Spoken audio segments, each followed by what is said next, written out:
Most people think death is the scary part, the ending, the mystery, the moment when everything fades to black and you hope there's something waiting beyond it. But what if the darkness isn't the real danger? What if the danger is the light? This is where the story takes a surprising turn.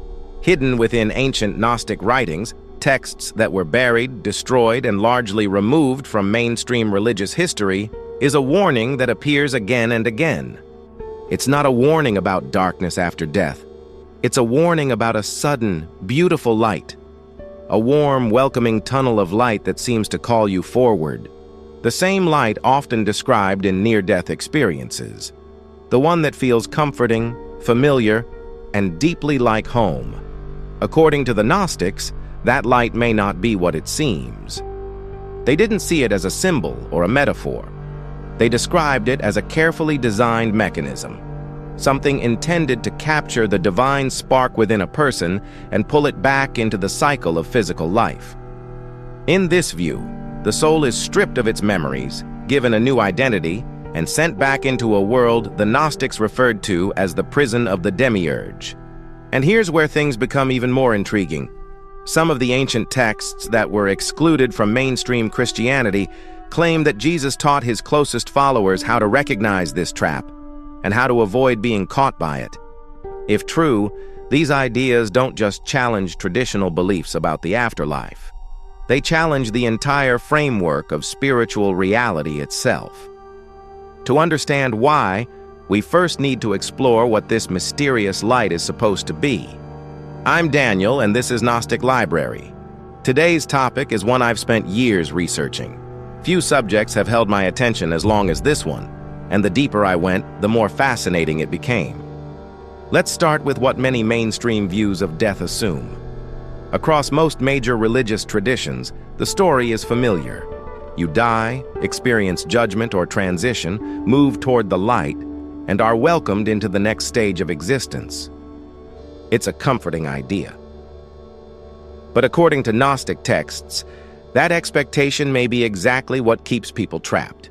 The Pistis Sophia, one of the most detailed surviving works of early Gnostic Christianity, describes a hierarchy of non-human powers that oversee the material world. These beings are called archons, a Greek word meaning rulers. Their role, according to the text, isn't to guide humanity, it's to contain it. The Pistis Sophia describes a system designed to intercept souls at the moment of death before they can return to the pleroma, the realm of divine fullness beyond the material universe. And the point of interception isn't darkness, it's light. Think about that. Many near-death experiences describe a brilliant tunnel of light, overwhelming peace, unconditional love, and an irresistible pull forward. A Gnostic interpretation would see those details differently. Not as proof that the experience is false, but as evidence that it is highly effective.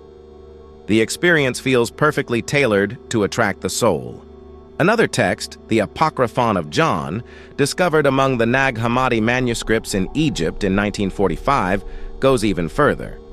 It describes the demiurge, the false creator of the material world, as a being who fashioned the human body to contain divine light within matter. In this worldview, the soul did not freely choose its imprisonment. It was placed there. And reincarnation is not a process of spiritual growth. It is a process of recapture. Each time a soul fails to navigate the journey after death, it is pulled back into the cycle. Memories are erased. Identity is reset. The prison remains unnoticed. What fascinated me most when I began studying these texts wasn't their symbolism. It was how detailed they were. After spending weeks comparing the Pistis Sophia with other Gnostic writings, a consistent picture began to emerge. These texts weren't presenting a vague spiritual philosophy. They were describing a system, a mechanism with specific parts and specific functions. The light, they claim, does not come from the highest divine source, the monad, but from the boundary of the material cosmos itself. It is designed to resemble exactly what the soul longs for. And that may be the most unsettling part of all. According to the Gnostics, the trap works because you carry divine light within you. Your deepest nature recognizes light and naturally moves toward it.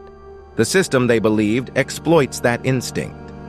It uses the soul's longing for the divine as the very means of keeping it bound.